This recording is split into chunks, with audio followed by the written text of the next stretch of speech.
फिर वह कैसी है, इस विषय का उपदेश अगले मंत्र में किया है। भावार्थ, जो मनुष्य काल को व्यर्थ नहीं खोते, उनका सब काल सब कामों की सिद्धि करने वाला होता है। इस मंत्र में पिछले सूक्त के अनुसंगी इंद्र, अश्वि और उषा समय के वर्णन के पहले सूक्त के अनुसंगी अर्थों के साथ इस सूक्त के अर्थ की संगति जाननी चाहिए। यह पहले अष्टक, दूसरे अध्याय में 31वां वर्ग तथा पहले मंडल में छठा अनुवाक और तीसरा सूक्त समाप्त हुआ। अब 31वें सूक्त का प्रारंभ है। उसके पहले मंत्र में ईश्वर का प्रकाश किया है। भावार्थ, जो ईश्वर की आज्ञा पालन, धर्म और विद्वानों के संग के सिवाय और कुछ काम नहीं करते, उनकी परमेश्वर के साथ मित्रता होती है। फिर उस मित्रता से उनके आत्मा में सद्विद्या का प्रकाश होता है और वे विद्वान होकर उत्तम काम का अनुष्ठान करके सब प्राणियों के सुख देने के लिए प्रसिद्ध होते हैं। फिर वह कैसा है, इस विषय का उपदेश अगले मंत्र में किया है। भावार्थ, इस मंत्र में श्लेषालंकार है। परमेश्वर वेद द्वारा वा उसके पढ़ने से विद्वान मनुष्य के विद्या धर्म रूपी व्रत का लोकों के नियम रूपी व्रत को सुशोभित करता है। जिस ईश्वर ने सूर्य आदि प्रकाशमान, वायु, पृथ्वी आदि अप्रकाशवान लोक समूह रचा है, वह सर्वव्यापी है। जो ईश्वर की रची हुई सृष्टि से विद्या को प्रकाशित करता है, वह विद्वान होता है। उस ईश्वर और विद्वान के बिना कोई यथार्थ विद्या व कारण से कार्य रूप सब लोकों के रचने, धारणे और जानने को समर्थ नहीं हो सकता। भावार्थ, कारण रूप अग्नि अपने कारण और वायु के निमित्त से सूर्य रूप से प्रसिद्ध तथा अंधकार विनाश करके पृथ्वी व आकाश धारण करता है। वह यज्ञ व शिल्प विद्या के निमित्त से काल यंत्रों से संयुक्त किया हुआ बड़े-बड़े भारयुक्त विमान आदि यानों को शीघ्र ही देश देशांतर में पहुंचाता है। भावार्थ, जिस जगदीश्वर ने सूर्य आदि जगत रचा व जिस विद्वान से सुशिक्षा का ग्रहण किया जाता है, उस परमेश्वर व विद्वान की प्राप्ति अच्छे कर्मों से होती है तथा चक्रवर्ती राज्य आदि धन का सुख भी वैसे ही होता है। भावार्थ, मनुष्य को उचित है कि पहले जगत का कारण ब्रह्म ज्ञान और यज्ञ की विद्या में जो क्रिया, जिस प्रकार के होम करने योग्य पदार्थ, उनको अच्छे प्रकार जानकर उनकी यथा योग्य क्रिया जानने से शुद्ध वायु और वर्षा जल की शुद्धि के निमित्त जो पदार्थ हैं, उनका होम अग्नि में करने से इस जगत में बड़े-बड़े उत्तम सुख बढ़ते हैं और उनसे सब प्रजा आनंद युक्त होती है। अब ईश्वर का उपासक व प्रजा पालनहारा पुरुष क्या-क्या कृत्य करे, इस विषय का उपदेश अगले मंत्र में किया है। भावार्थ, परमेश्वर का यह स्वभाव है कि जो पुरुष अधर्म छोड़कर धर्म करने की इच्छा करते हैं, उनको अपनी कृपा से शीघ्र ही धर्म में स्थिर करता है।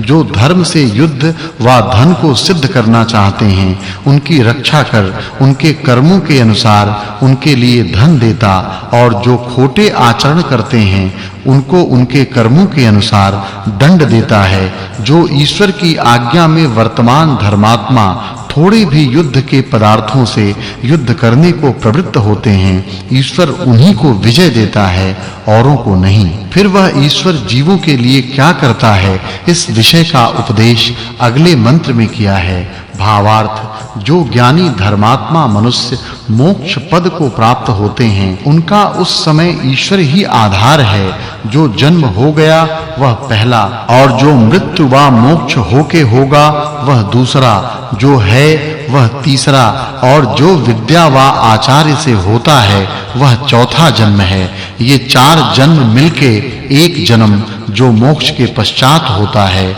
वह दूसरा जन्म है। इन दोनों जन्मों के धारण करने के लिए सब जीव प्रवृत्त हो रहे हैं। यह व्यवस्था ईश्वर के अधीन है। फिर परमात्मा का उपासक प्रजा के वास्ते कैसा हो, इस विषय का उपदेश अगले मंत्र में किया है। भावार्थ, मनुष्यों को परमेश्वर की इस प्रकार प्रार्थना करनी चाहिए कि हे परमेश्वर, कृपा करके हम लोगों में उत्तम धन देने वाली, सब शिल्प विद्या के जानने वाले उत्तम विद्वानों को सिद्ध कीजिए, जिससे हम लोग उनके साथ नवीन पुरुषार्थ करके पृथ्वी के राज्य और सब पदार्थों के यथा योग्य उपकार ग्रहण करें। भावार्थ, फिर भी ईश्वर की इस प्रकार प्रार्थना करनी चाहिए कि हे भगवान, जब आप जन्म दें तब श्रेष्ठ विद्वानों के संपर्क में जन्म दें और वहां हम लोगों को सर्व विद्या युक्त कीजिए, जिससे हम लोग सब धनों को प्राप्त होकर सदा सुखी हों।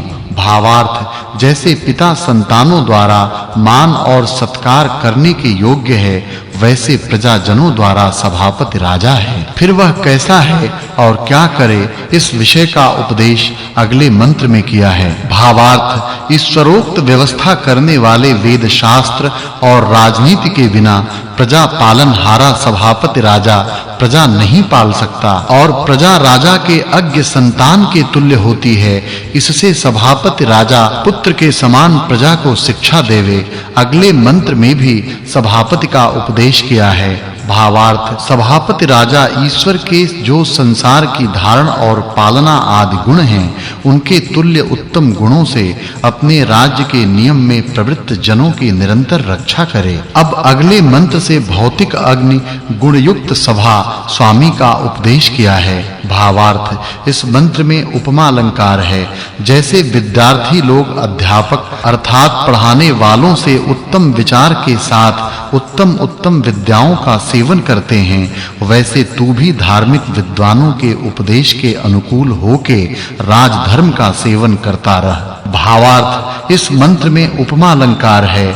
जैसे पिता अपने संतानों को पालना व उनको धन देता व शिक्षा आदि करता है, वैसे राजा सब प्रजा को धारण करने और सब जीवों को यथा योग्य धन देने से उनके कर्मों के अनुसार सुख दुख देता रहे। फिर वह क्या करता है, इस विषय का उपदेश अगले मंत्र में किया है।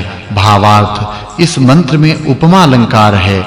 जो सबके सुख करने वाले पुरुषार्थी मनुष्य यत्न के साथ यज्ञों को करते हैं, वे जैसे सूर्य सबको प्रकाशित करके सुख देता है, वैसे ही सबको सुख देने वाले होते हैं। जैसे युद्ध में प्रवृत्त हुए वीरों को शस्त्रों के घातों से बख्तर बचाता है, वैसे ही सभापति राजा और राजजन सब धार्मिक सज्जनों की सब दुखों से रक्षा करते रहें। यह पहले अष्टक के दूसरे अध्याय में 34वां वर्ग समाप्त हुआ। भावार्थ, जब मनुष्य सत्य भाव से अच्छे मार्ग को प्राप्त करना चाहते हैं, तब जगदीश्वर उनको उत्तम ज्ञान का प्रकाश करने वाले विद्वानों का संग करने के लिए प्रीति और जिज्ञासा अर्थात उनके उपदेश को जानने की इच्छा उत्पन्न करता है।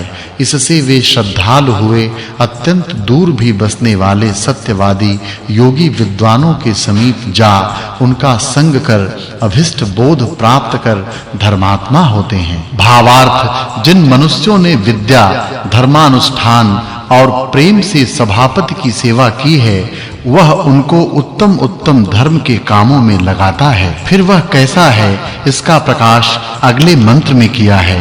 भावार्थ, जो मनुष्य वेद की रीति से धर्मयुक्त व्यवहार को करते हैं, वे ज्ञानवान और श्रेष्ठ मति वाले होकर जिस उत्तम विद्वान की सेवा करते हैं, वह उनको श्रेष्ठ सामर्थ्य और उत्तम विद्या संयुक्त करता है। इस सूक्त में सेनापति आदि के अनुयोगी अर्थों के प्रकाश से पिछले सूक्त के साथ इस सूक्त की संगति जाननी चाहिए। यह पहले अष्टक में दूसरे अध्याय का 35वां वर्ग व पहले मंडल के 7वें अनुवाक में 31वां सूक्त समाप्त हुआ। अब 32वें सूक्त का प्रारंभ है।